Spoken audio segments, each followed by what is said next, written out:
Matagumpay na naisagawa ng Police Regional Office 6 ang 4th Regional Director's Cup na niloka ng mga piling PNP members at ilang sibilyan upang ipamalas ang kanilang kahusayan at disiplina sa paghawak ng baril sa Camp Martin Delgado, Fort San Pedro, Iloilo City. Nakatutok dyan si Patrolwoman Justin May Halyores.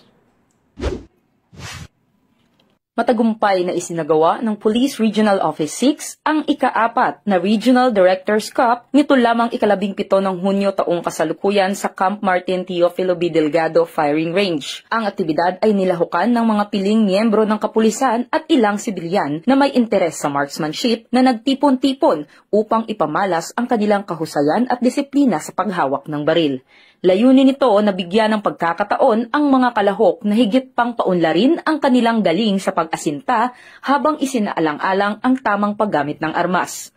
Binibigyang diin din sa naturang aktibidad ang kahalagahan ng disiplina at tamang kaalaman sa paggamit ng makabagong kagamitan sa ilalim ng ligtas at kontroladong kapaligiran. Ayon sa pamunuan ng Pro-6, ang kompetisyon ay bahagi ng programa ni Chief PNP Police General Nicolas D. Torre III na naglalayong palakasin ang kakayahan ng mga pulis sa tamang paggamit ng kanilang baril, lalo na sa mga lehitimong operasyon. Isa rin itong hakbang upang mapanatili ang mataas na antas ng kahandaan ng mga tauhan ng PNP sa anumang sitwasyon. Maliban sa pagpapalawak ng kasanayan, nagsilbi rin ang aktibidad bilang isang plataporma ng pagbubuklod at kooperasyon sa pagitan ng pulisya at ng komunidad.